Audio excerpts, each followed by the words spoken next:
These canyon walls carry my tune. The only one to hear my song are the coyotes and the wolves. But if I drink enough of this flask, I can hear them sing your song too. Hi, this is Robert Leiterman from the Bluff Creek Project. I'm here in Fortuna, California with Dick Laven, and we're trying to beat the storm right now because this is in the field for a Bluff Creek podcast, and the front comes in first with some winds. But yeah, before I even talk anymore, my guest again is Dick Laven. And why don't you tell us a little bit about yourself? Okay. Start out, I'll tell you that I'm 80 years old and we are really racing the rain. And I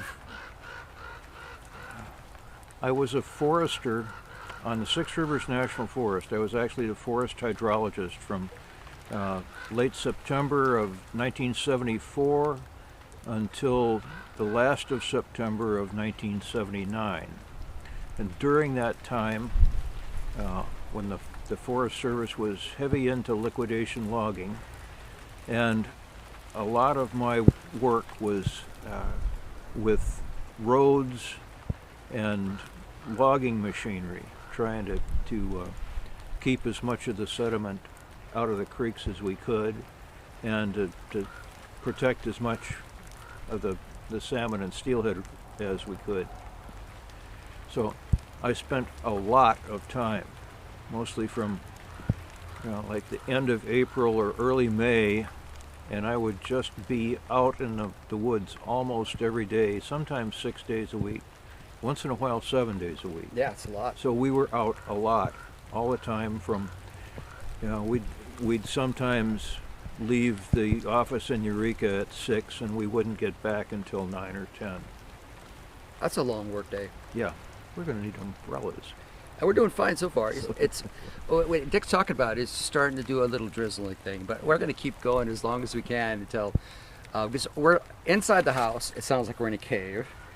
Outside the back part, it sounds like, the wind's blowing too hard. So once the rain starts coming down, the wind dies down pretty good. And we've been narrated by a couple of ravens too, which is kind of cool. So, Yeah. So we're sitting right in a kind of like right edge of your backyard, and right in front of me is this Port Orford tree. Yeah, it looks like it's, I don't know, maybe 30 feet tall. Would you guess right now? Yeah, 25. 25. Yeah, and tell me the story about this guy. Okay. Let's see, it was in 2000 because 2002, I guess. My grandson was born in 1994.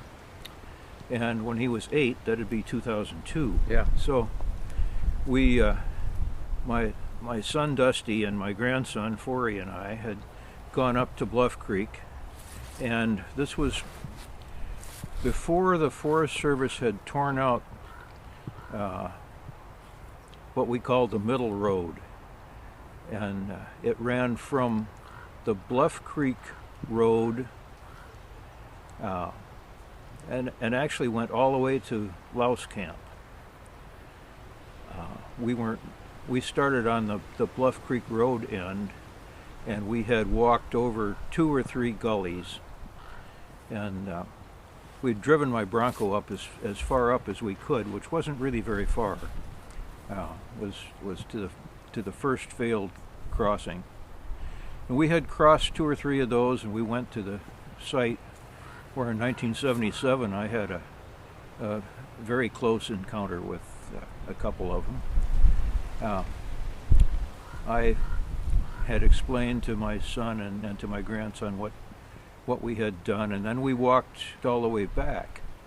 And when we got back to where the Bronco was parked, there was a big pile of some kind of fecal material, whether it was bear or Sasquatch. I don't know what it was. And I don't know how we had missed it when we left, but it had obviously been there for a while because it had a Port Orford seedling sprouted out of it.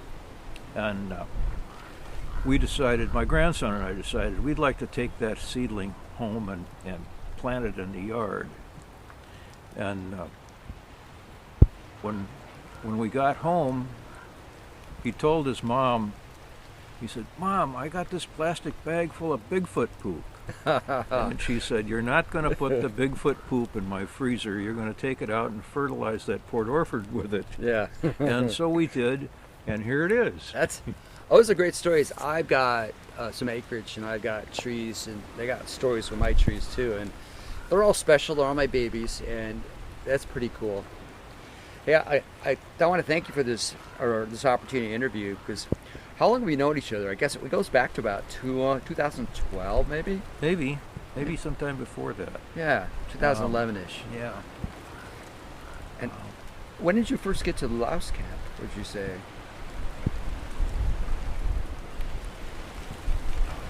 When I worked for the Forest Service, those of us who were, serious, this one was when the Bluff Creek area was still a working forest. Yeah. And we always avoided louse camp. I mean, there's a reason that it's called louse camp. And that's because the original guys, the loggers that were there back in, I want to say 58? Yeah, or maybe later than that, maybe in the early 60s, those guys had lice. And those of us who were working out there, we really didn't want to get lice. So we maybe would drive into louse camp to use the outhouse. Yeah. And that was the end of it. And we'd turn around and leave. The same outhouse that's there now. Yeah. The same exact one. Yeah, supported the roof and falling apart. Yeah. And so when we camped out a lot when we were out working on layout, but we always camped on an old log landing. Well, just whichever one was close. We were never picky about whichever one, and we just never had any problems at all. Mm-hmm. We never heard any. I must have been out there, 60, 80 nights. I never heard a single scream in the middle of the night or anything. Well, that's surrounded by almost like 3/4 the sound of the creek water all around you. Yeah. That place. And it's surprising. I've been there a few times. I can't keep track of myself. Enough times, and we've had some weird stuff go down, but that's to a later conversation. But so nothing special about louse for you, but no, I mean we didn't go there. Because of the louse. Yeah, because we didn't want to get lice. The body louse. Yeah. And who named louse camp? I don't know. I came in '74, and it was already on the maps as louse camp. So, and the maps were dated. I think the maps were dated '72. Wow. So, and it was sometime, probably in the '60s. When would you say they stopped logging in that general area? 92. 1992. Yeah, when Clinton took the Forest Service out of the logging business. So basically, it was originally purchased. Was it not purchased for like watershed originally? It was public domain land. Mm-hmm. Public domain land that, if you will, basically stolen from the Indians. But when the Forest Service was created with all this any stuff that was not particularly claimed by anybody, basically land that was just too far back in the boondocks for anybody to be able to make a buck off of. Right. It was just all turned over to the Forest Service. And I don't know, there used to be a redwood national forest. Closer to the coast, or? Closer to the coast, and it's a lot of the stuff that's now in Redwood National Park was originally Redwood National Forest. Oh, interesting. And I don't know when that was in the mid 70s. Yeah, 71 it was the purchase of the worm, and then in 70, 81-ish, numbers are a little off, but about that time they purchased a lot of what they have now. So kind of makes sense. Yeah, but And I think the actual Six Rivers was politically established in 1947, I think. Wow, that's a long time ago. Yeah. But there was no real demand for timber until the 50s.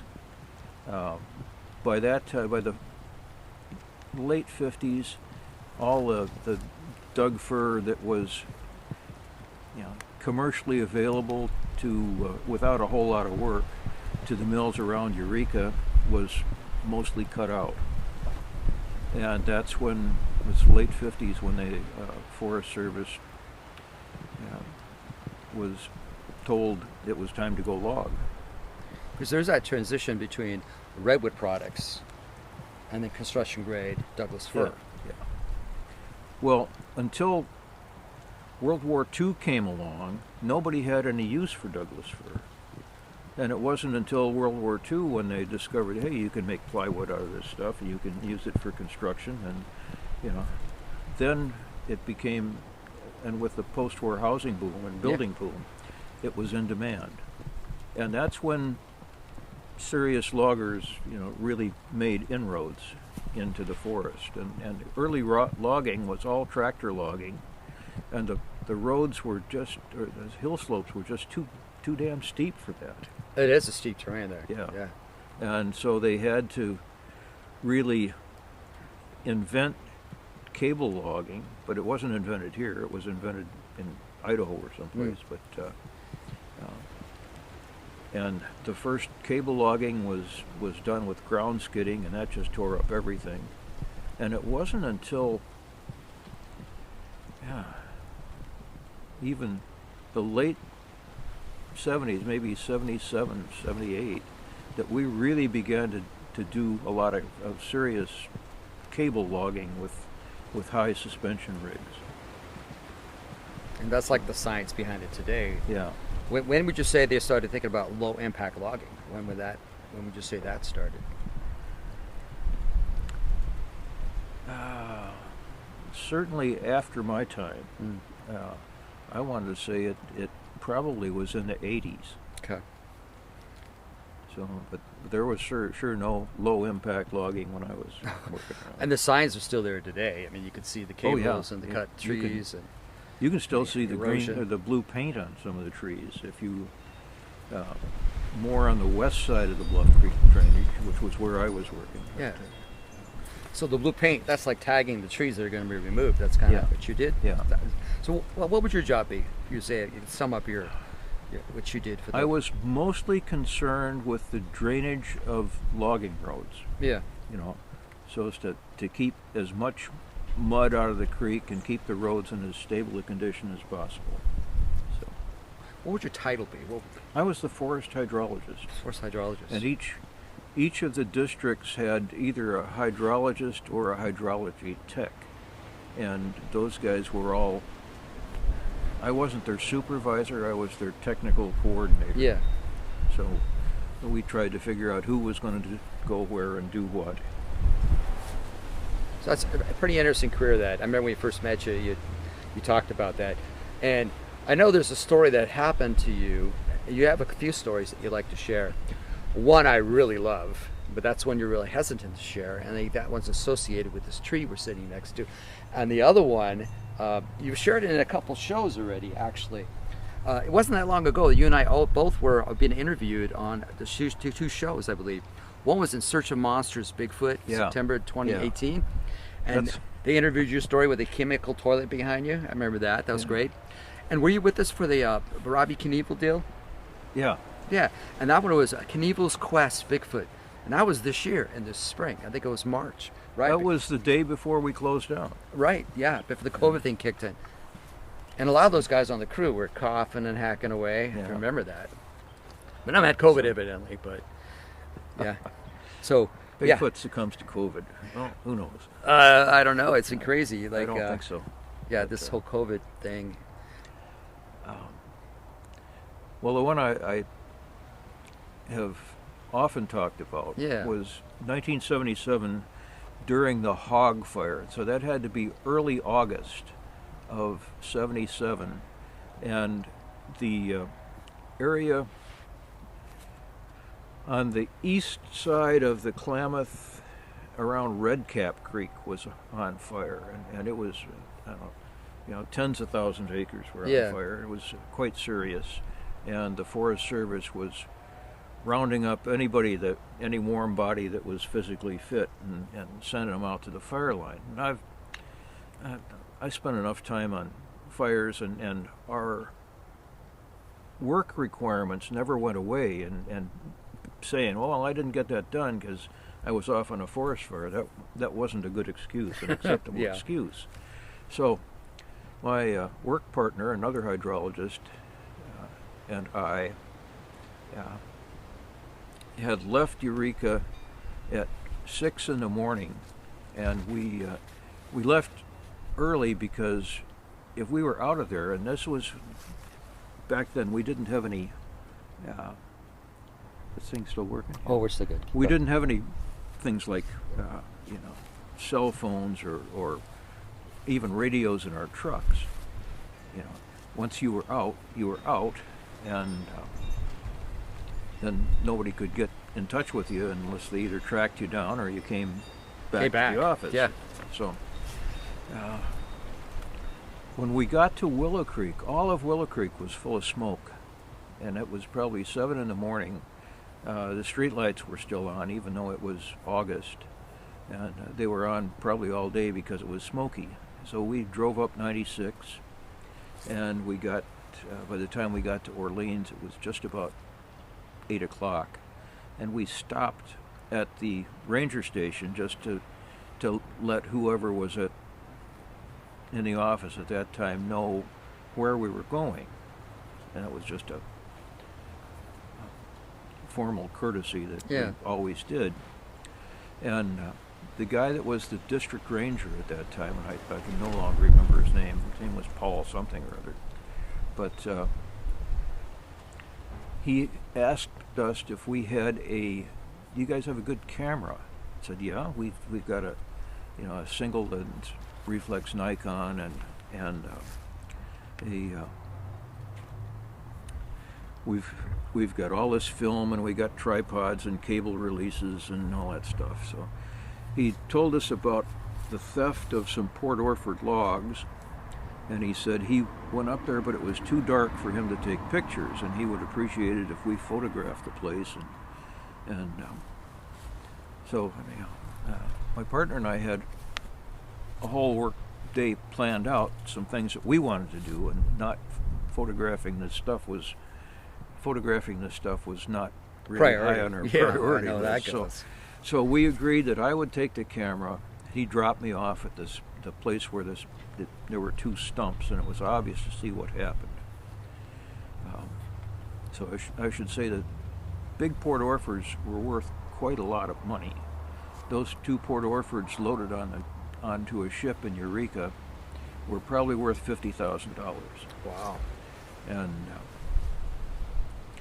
the guys that stole them weren't going to get $50,000, but however, if you just had a log truck and a winch, that's really all you needed to do, was just back the log truck up to this hillside, drop the 2 trees, trim off all the tops and the branches, and just pull them onto the tree and get out of there. Do it at night, and be in Eureka at the docks in the morning. Right. So that's what had been done. I went up there and spent maybe an hour, not much more, setting up photographs, putting range poles or tape measures down for scale, and I kept having this feeling that somebody's watching me. I'm not alone here. And my partner had taken the truck and gone up to Laird Meadow, and we wanted to take, one of our things on our list was to take water samples from the springs on Laird Meadow, and just to do water chemistry on them. So he went up to get that. I was to take pictures, and then he was going to come back down, which he did. He came back down and picked me up, and we loaded all the stuff in, except that we had set the camera we put everything else back in the truck box, but we put the camera on the seat between us.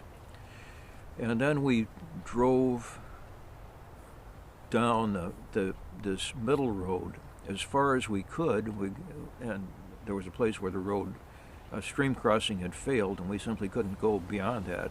So we climbed across the stream crossing, and we had gone on our way on foot. We had carrying an axe and a shovel and 300-foot long tape and a camera and a whole bunch of stuff in our backpacks.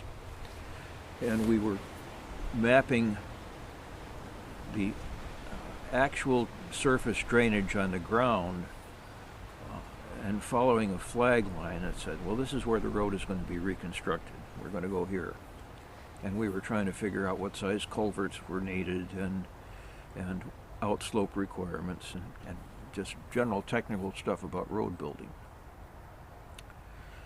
So we had gone and we had done about a mile of it, and I think by then it was probably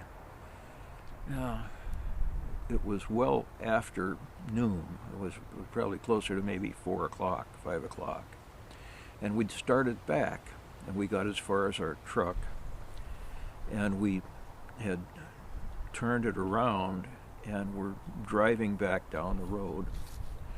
And all this time I'd been telling my partner, I just got this feeling that somebody's watching me. And he said, you've heard entirely too much of this Bigfoot bullshit. He said, they're not out here. And I said, there isn't such a thing. And so he said, here, I'll demonstrate my famous Bigfoot call. And it's really hot. And we're wearing just, I think, probably short sleeve shirts at that point, or maybe had our shirts off. And it's got to be 85, 90 degrees. It's full of smoke. The whole valley's full of smoke. We didn't have the headlights on because we weren't going very fast and there was nobody else up there. Yeah. So we're just going along. My partner's driving, and I've got this camera part rolling up the film, and we used all the exposures, so I don't have any. But I got the camera in my lap with the back of it open and the film out.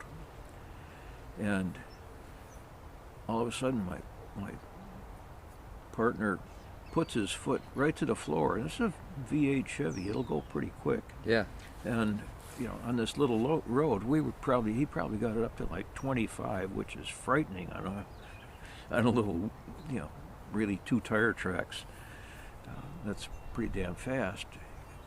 And he said, and all this time he's been beating on the side of the door, razzing me. He said, yelling, here, Bigfoot, Bigfoot, Bigfoot, slamming his fist against the side of the truck door like it's a gong or something. And all of a sudden he says, son of a bitch, look at that. And I've been looking at the camera here. I wasn't paying any attention. You're right. We're just going fast all of a sudden. And I said, where? And he said, straight ahead. And he's looking at this bush, and it was a bush that we'd stopped and eaten lunch at, just loaded with blackberries. And anyhow, we had eaten all of the blackberries on the roadside that we could reach, and some spring water from water samples taken at Laird Meadow was our lunch. And anyhow, he's driving right straight towards this bush, which is inside the bush. There's this great big Douglas fir stump, and probably weighed as much as the truck did. And I thought, God, we're going to hit that thing. And so I said, where are we looking? He said, right straight ahead. And just at that point, a head popped out from behind this bush and looked at us and turned around to its right, our left. Yeah. And it looked down the road. And we looked down the road, and there was just a brown flash going across the road. And this Sasquatch looked at us and then turned around to his left and ran up an old skid road just full tilt. And we probably saw this thing for maybe 5-6 seconds. You know, when something like that happens, the world, you found it. Keep going. You found the hole. I found the other hole that chair swallows up. Oh, anyhow. Keep going, Dick. So anyhow, we Randy slammed on the brakes, and we jumped out, and this Sasquatch was standing up behind the bush, and we could see head and shoulders, but that was all. And it turned around, looked down the road, which we now think is looking for Mom. Yeah. And we quit time pretty soon. And here comes the downpour of the rain. So anyhow, he turned around and went up this really steep old skid road. And we had stopped, since we had tape measures and all that stuff, we stopped and went behind the bush looking for hair. We didn't find a darn thing. But we taped from where the windshield on the truck was to where this critter was, and it was 60 feet exactly. Wow, 60 feet. And then we taped the distance that he ran until the point where he disappeared into the woods. And I had the zero end of the tape, and I went up into the woods. And anyhow, that turned out to be 140 feet. Wow. And I want to say he covered that 140 feet in 4 seconds. That's pretty fast. That is quick. Yeah. But this thing wasn't a monstrous. It was the same size that we were. You know, ordinary human size. Right. So it wasn't like the 7 foot, 8 foot tall creature everybody talks about. So what we think is that we were looking at a juvenile. Mm-hmm. We couldn't tell you whether it was male or female, but it was just covered with brown hair, and it was the exact color of a melted Hershey bar. That's descriptive. So if you want to know what color it was, melt a Hershey bar. Melt a Hershey bar, and that's it.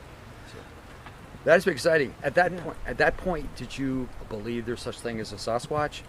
After that, I did. Yeah. Going into that, did you think it was just I like? had never heard of them. You know, I'd been a forester back in the Carolinas until I got this job, and the first year or so was just figuring out where I was on the map, and it wasn't until '77 that I really got to be doing a lot of field work, and that was my first encounter with them. After that, I know they're real. After that, you looked over your shoulder. Yep. More out. Yeah. There's that one story.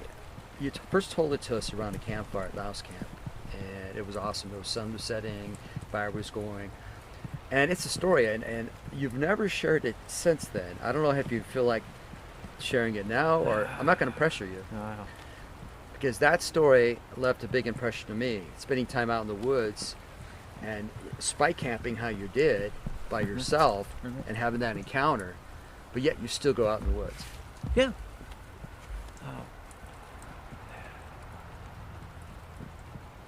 Are these things dangerous? You bet. Don't piss them off. Yeah. You know, they can throw a 3-pound rock as faster and as accurately as Madison Bumgarner can throw a baseball. That's a lethal weapon. Yeah. You know, if one of the big ones were to hit you with a fist, you'd probably die of internal injuries. Yeah, they're dangerous, but they're not a threat. As long as you leave them alone and they'll leave you alone. That's the rules of the game. And I think in the days before white people, I think that there were Indian territories, and there were territories by Indian families. Calling them tribes that's a modern day artifact. But there were family groups, and each large family had its own territory.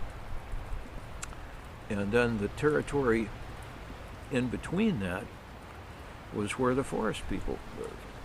And that's, my understanding is that's how the local Native American population viewed them, as the forest people. And I still think that's a good way to think about it. I think it's a great way to think about it. Just leave them alone, and they won't bother you if you don't bother them. I know there's guys I hang out with good friends who feel that their life goal is to prove the existence of Bigfoot, to combat the ridicule that they've had over the years. I'm one of the guys who really aren't out to try to prove it to the world. It's more like to myself, and it sounds like you've had the opportunity, been there, done that, so there's no more convincing for you. Yeah. The last time we were at Louse Camp together. Yes. So you guys were still at the film site. Dusty and I had gone. We left Louse Camp, folded up our camp, and left going up the Notice Creek Road. Yes. So yes. Okay, and when we got to the point where the old road cuts across and goes to Laird Meadow, the gate was open, but there was a landslide not too far, and it was only drivable for a few hundred yards, maybe not even that. But we walked maybe a mile, and at that point, coming back, we found, just in a dusty spot, we found one footprint from just the left toe of a fairly small thing, which we were calling, Patty's great-granddaughter. Yeah, like a partial print. Partial, just a big toe and a couple of other ones, and the ball of a foot. Anyhow,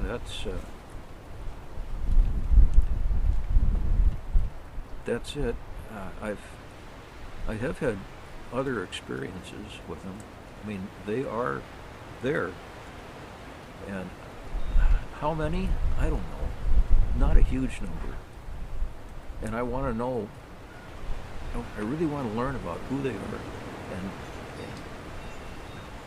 what they are. Bindernagel and some of the old-time anthropologist guys say right. they're a relict ape from either Gigantopithecus or something. I don't believe that at all. I kind of buy into the Russian stuff. I spent last winter rereading all the Russian stuff, and I agree with what Dmitri. I wrote names here, so. Yeah, and why do you feel the Russian stuff is pretty substantial? Yes. So, one writer, I believe she's long gone now, Marie-Jean Kaufman, who wrote about the Almasty in the Caucasus. Yes. And her last paper, I think, said she thought they were extinct. What was the year of that paper? Oh, I want to say in the 70s sometime. Okay. So she thought they were extinct by Yeah. by the mid 70s or 1970. Yeah. And but the Russian view is that there's probably multiple species and that they are relict humans or relict humanoids. That we were perhaps the successful species, but they're the ones that are surviving basically on a level. They haven't made any technical advances. They're still doing whatever they did 10,000 years ago. So still living a primitive lifestyle by Yeah. our standards. Because I know there's been a lot of literature out there. There's one old book that's been out. I remember seeing it at the Willow Creek Museum. Pretty expensive. They kind of jacked the price up with that, but that's some of the old stories. The Russian ones, Yes. Yeah, that thing's selling for what, $50 a pop or something. Yeah, like that. and yeah. I got one of those and reread it. I think it was last winter. Yeah.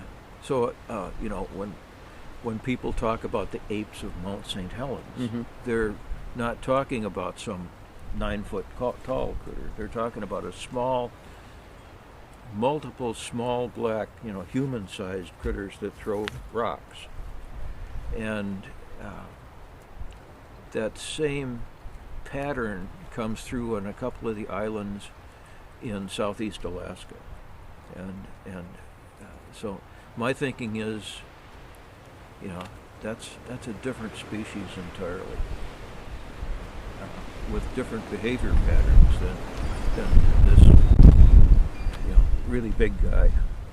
Yeah, because I remember looking at some of the artifact stuff. They had carved stones with shapes of what looks like monkeys, and then they had carved stones with shaped like other animals you would expect to find in the panhandle of Alaska. So that's pretty fascinating, that part. Had a couple other experiences. You can talk for the next 3 hours, and it should be gorgeous. Yeah, I can probably talk for another hour before I freeze myself to death out Yeah, there. because like right now, I know you guys can't see this, but Dick's being a trooper because we had a few rain showers. I know you can hear some distant wind and some other odd things going on while we're recording, but it rained on us a little bit back there, but we're still, now the wind's just drying us off and, making it go. So enough of me. I'll take it back to Dick. I'm glad I may zip up my sweatshirt. Because I kind of want to stay on the Russian subject matters. I know we talked before, and you said out of a lot of the research, you've kind of gotten back into it, and you find it pretty fascinating. What makes this so fascinating versus the other research that's done locally? The stuff that's done locally is just, trying to collect fur and hair samples and maybe even trying for some DNA from something or other. The DNA is interesting, but how many hair samples do you need from some unknown primate? Until you have that unknown primate sitting there next to you to compare it with. Yeah.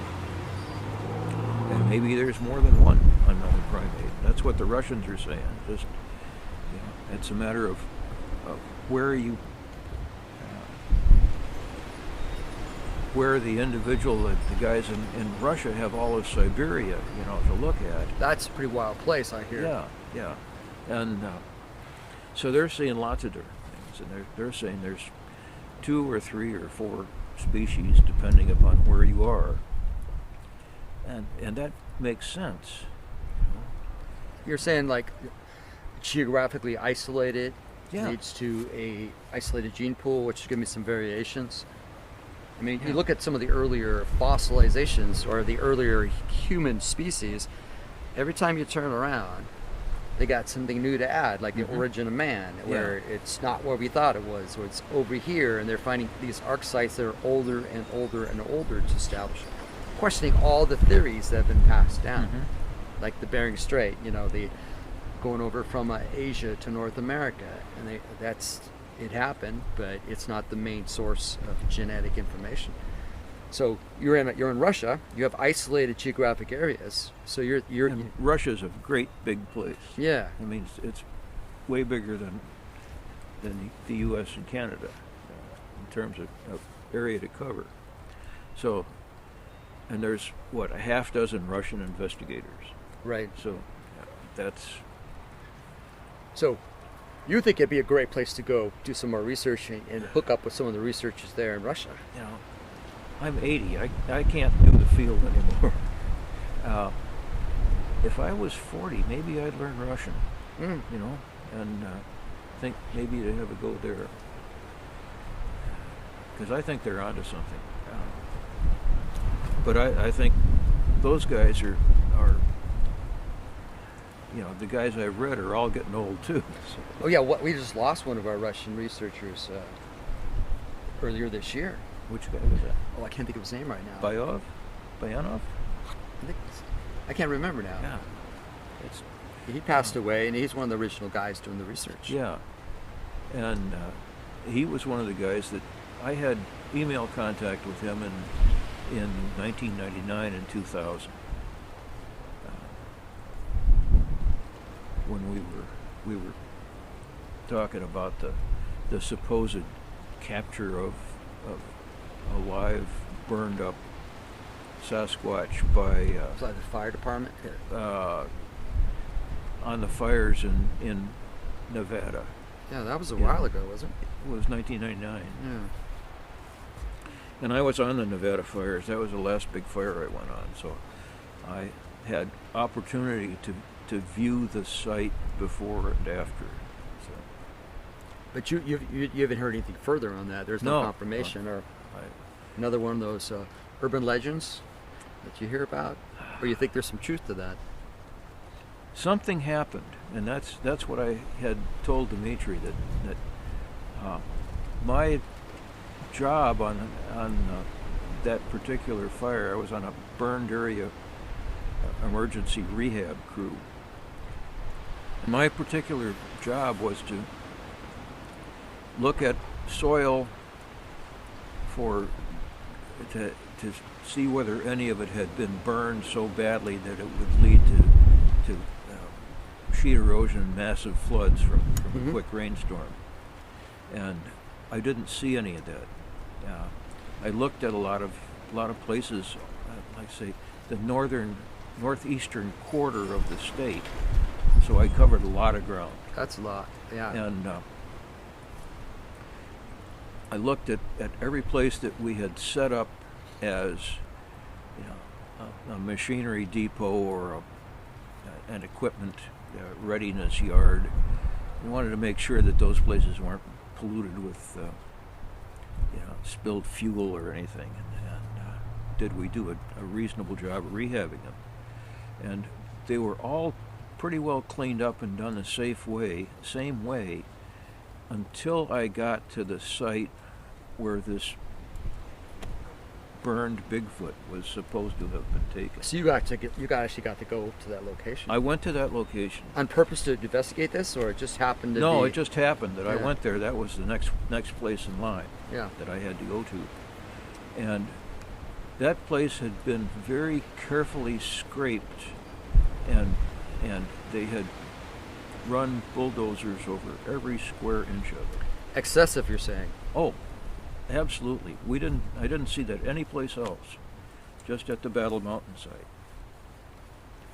And so my feeling was, and what I had told Dimitri, was that something went on there. They were covering up something, but I can't tell you what it was. That is interesting. You always hear about the conspiracy part of all these things, and now you're looking at this going, was that excessive? Did they really need to do all that? I thought it was horrendous. Yeah, especially looking from a scientific aspect of erosion issues in the future. Yeah. But at the time, my youngest son was working on a PhD at the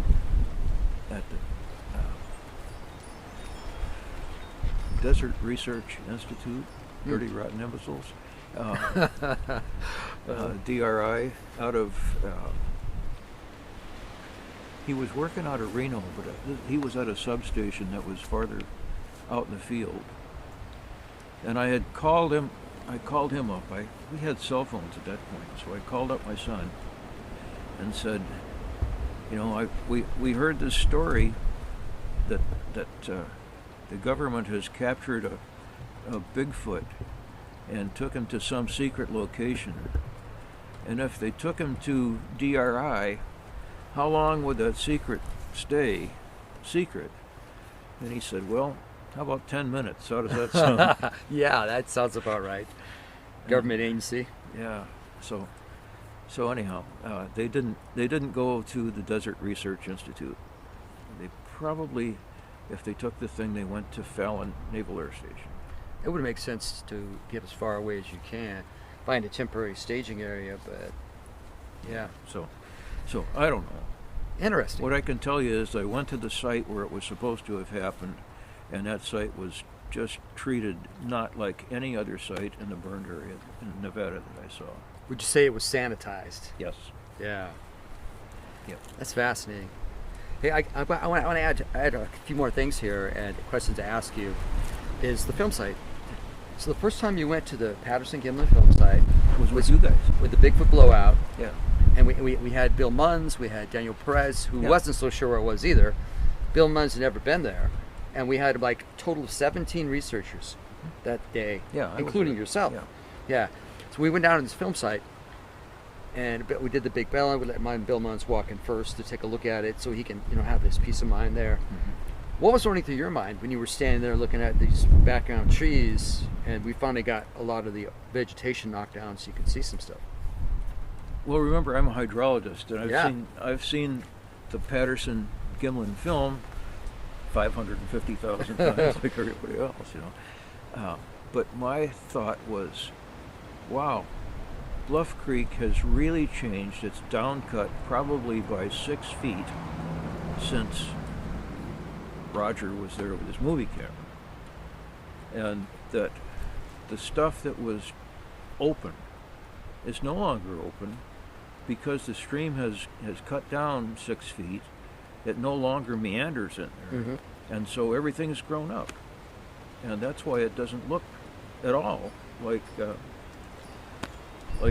PG film until you get out to measuring the diameter of the trees and the distance between the trees.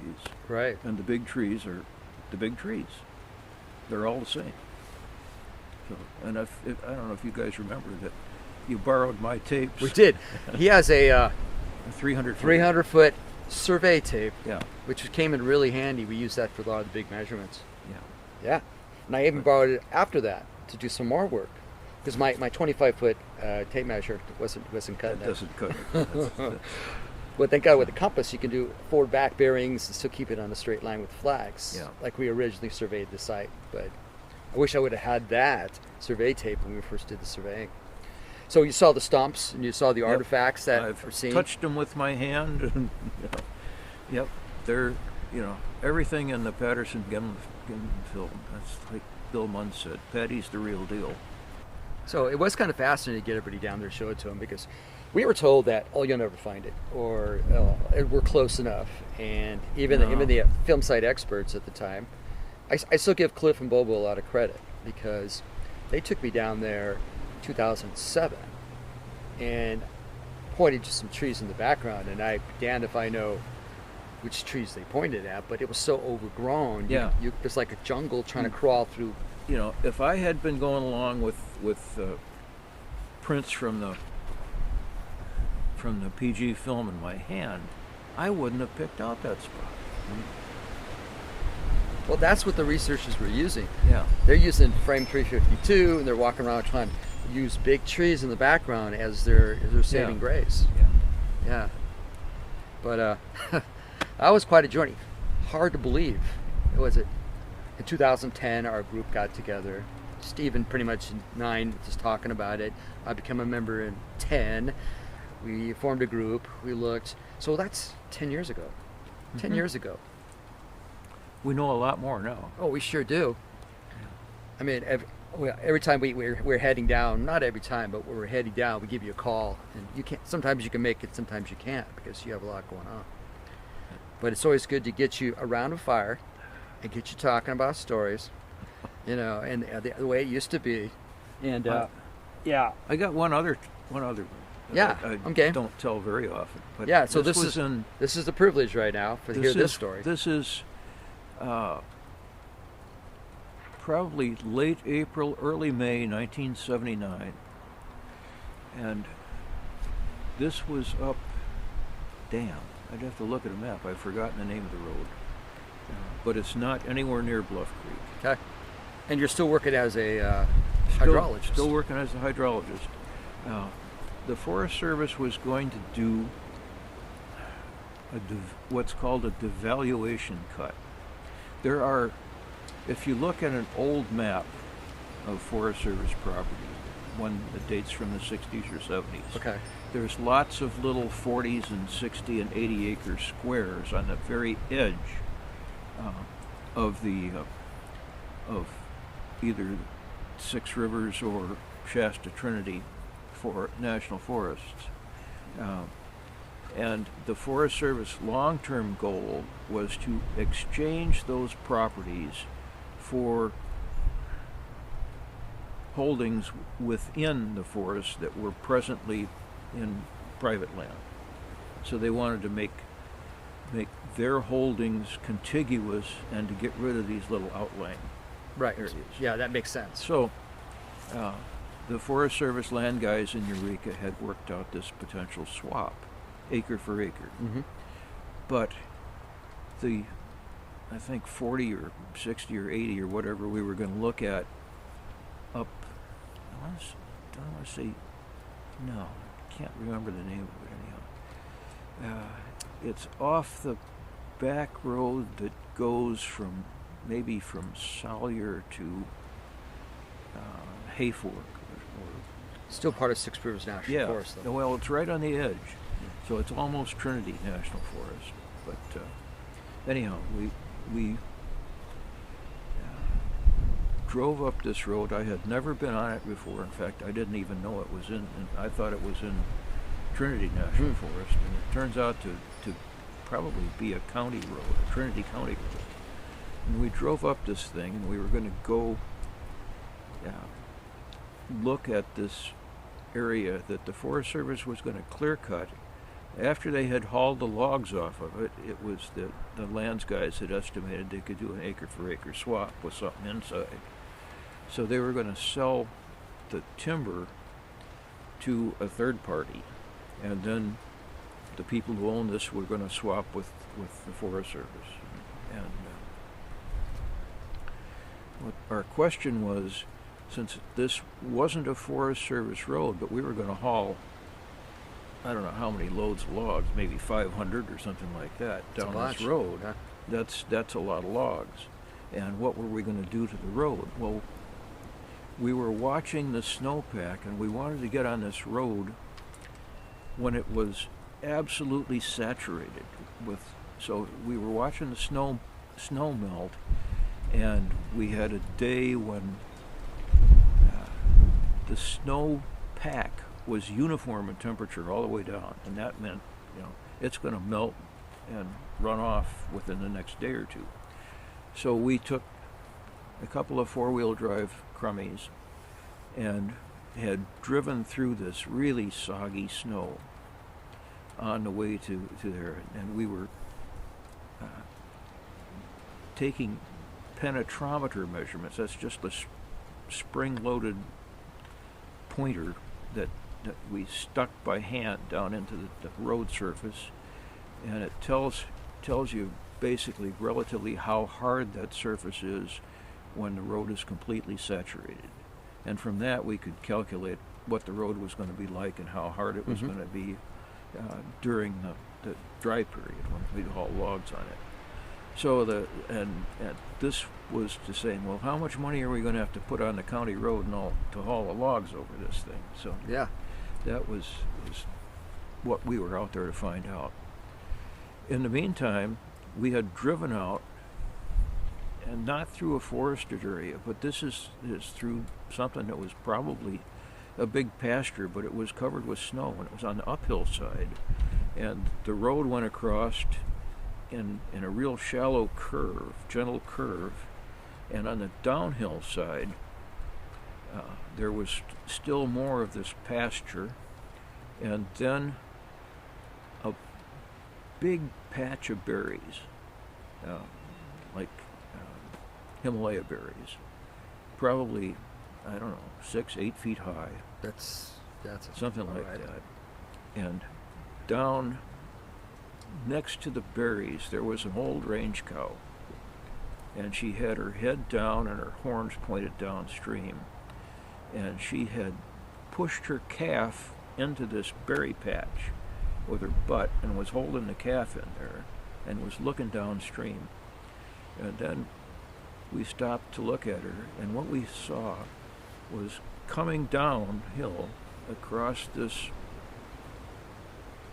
level, undisturbed slope were a series of footprints, and I don't know how far apart they were, 10 feet maybe, so that whatever made these things, a big Sasquatch, and it was running like hell going downhill, and we thought that it had designs on grabbing this calf and making it downstream. Well, the cow had seen it coming, pushed her calf in the berry bushes, and then dropped her head down for a charge, and she was looking downstream, and that's where it went. And there were 6 of us standing there, getting out of our crummies and watching this thing. She never even looked at us. You know, we were totally irrelevant to whatever was going on. Was this before or after you had your encounter?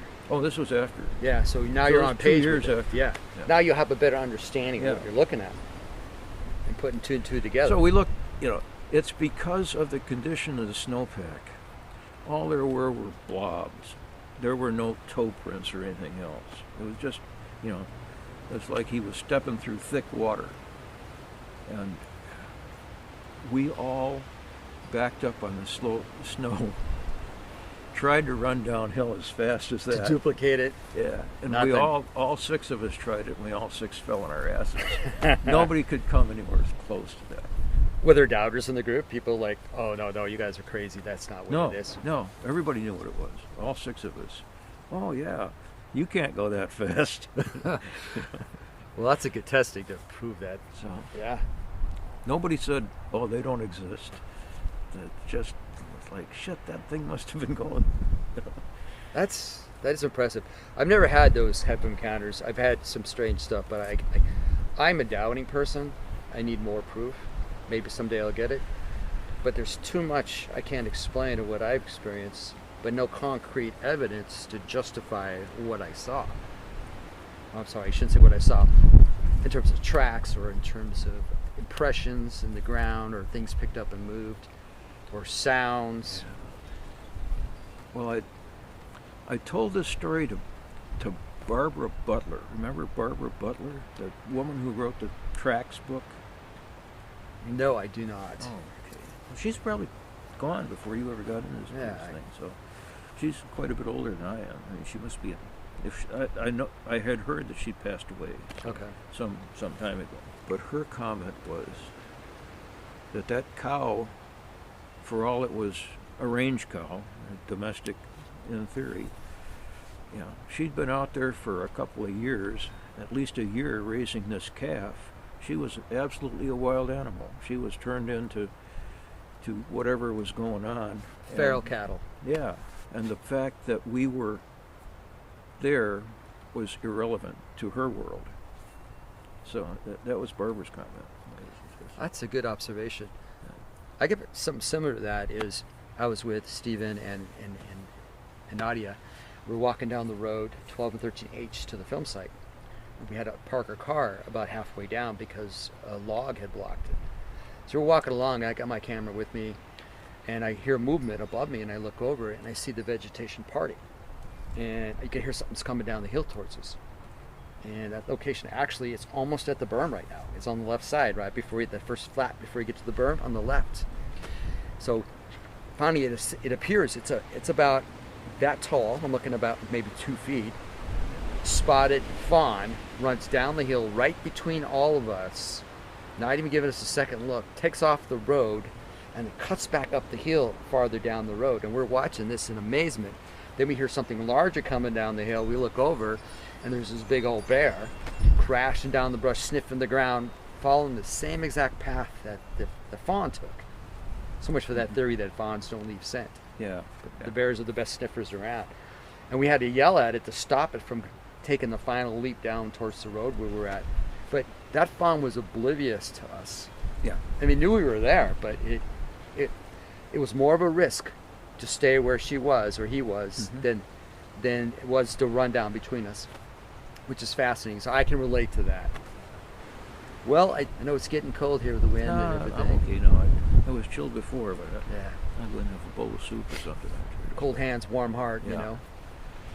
But you've seen a lot, you've experienced a lot, and I know you're like a wealth of knowledge. So again, it's good to have you around. I was going to tell you the other part of the story when we got this thing. Of the Port Orford Cedar? Yeah. Yeah.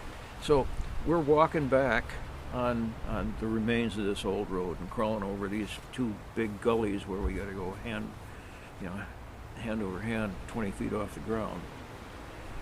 And I said to my son, did you see anything, feel anything different on the way back? And he said, yeah. He said, it was different on the way back. Somebody was watching us. And I said, they came to check out Forey to make sure he got back to the truck all right. And that's what was happening. So I think it was one of the females. They're fascinated by little kids anyway. Oh, I'd imagine, yeah. So it was one of those feeling things. But both Dusty and I had the feeling, yeah, they're shadowing us as we're going along. You can't throw feelings out. The more you spend time in the woods, the more you become attuned to what's going on around you, and the more you get these feelings, you're just more receptive to what's going on. And for somebody to tell you that you're not feeling anything, or they need to be there. Yep. Hey, is there anything else, in conclusion, anything else you want to add that we haven't talked about yet, or any thoughts? You got time on that? One of my questions is, how many are there? I was at Dusty and I went to the meetings up in Canada when they had them, like 20 years ago. I remember Grover Krantz in one of the discussions about how many there were, and he said, maybe there's 2,000 between the mouth of the McKenzie and someplace in the middle of California. That's not very many if you sprinkle them over that landscape. Well, for genetic population to keep the genes right. Wow. And just, and then how the hell do they even find one another? To reproduce the species, you got to at least have some contact. Yeah. And so the question went around as, what kind of a social organization do they have? Yeah, so in order to, like some cultures, a lot of cultures, they get together for special events, right? Or it's holidays. Even these birds we have here in the fall all flock together for the big social. We see clouds of the birds flying all over this time of year. Yeah. So species do get together. Why wouldn't human, also a species, do the same thing? Whether it's for a mate or whether it's like, when you look at the great apes, orangutans are totally solitary, the males and the females. And when the females come into heat every 28 days, just like humans. And in fact, all the great apes have a menstrual cycle that's 28, 29 days. So that's not something unique to human female. But the orangs, I guess, because they've got enough food and they're arboreal, right? They don't form family groups, but all the rest of them have some kind of family group. Whether it's just a male, like a dominant big gorilla, and a few females, or some kind of organization like that. And just a few stories talk about actual, something like a family group with a male and a female, and usually one little one, because they only raise one at a time, I think. Unless they have twins. They do away with the twin? Who knows? For competition, if the food's not very good, or I don't know. It takes an awful lot of effort, and an awful lot of effort to feed the little one and to provide food for themselves. So, who knows?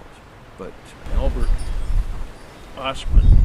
Osman, yeah, that's right. It is British Columbia adventure where he was kidnapped. So he's kidnapped, and he says, took him back to a cave where they were living, a male and a female, and an older male child and a young female child. That whole story is interesting because he was dropped off and told, come pick me up in a few days. Ends up being like his captivity was 6-7 days? I was working on my PhD at Davis in paleomagnetics in 87, 88. And I rented a room in a house from an old lady, and she loved to talk, and she was about 90. Yeah. She was 88, because she told me she was born in 1900, and that then she told me that her dad was killed. Her dad was a logger, and they were from Blaine, Washington. But she said her dad was killed up in the Toba Inlet. And, Toba Inlet rang a bell Yes. right away. Oh, it's been So I asked her, I didn't want to say anything about Sasquatch or anything. I said, did you ever know Albert Ostman? And she said, yeah, he was my dad's best friend.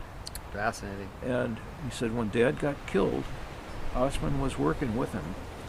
And he was the guy that brought Dad's body back. And he came, she said they were living on a barge in the inlet, with just a cabin on there. And he got groceries delivered by a tugboat or something. And they were off logging, and her mom had the kids and was there. So she said Ostman came. They had put Dad's body in a coffin, and we're going to take it to Blaine to be buried. And that Albert helped them pack up all their stuff and got them back to Blaine. She said she was 8 years old and remembered all that pretty clearly. And then after a while, maybe a couple of years had gone by, and she said Ostman came and asked her mom to marry him. And her mom decided no, she'd had enough of loggers. Yeah, this factors. So anyhow, after that I didn't, she just painted this picture of Ostman as a really nice, caring, just as a human being. I didn't want to talk about Bigfoot at all. Right. So that adds to his character. Yeah. Here he is. He's not some make-believe drunk or something like that. So. Like the Jerry Crew, he was a church-going guy, and there's no reason for him to make stuff up. Well, I think that's enough for today. Okay. Hey, I appreciate Dick for you providing information and storytelling. We could do this again in the future too. Yeah. Things come to mind, we can add to it, but it's just an opportunity to share with the rest of the people for our podcast. I'm gonna go have a bowl of soup myself. Oh, I know we're pretty fortunate it didn't dump on us too much, but the winds are picking up and the front's due in, and we are so lucky this window. Let's just leave the chairs right here. This window's closing on us. Well, thank you so much, Dick. I appreciate it.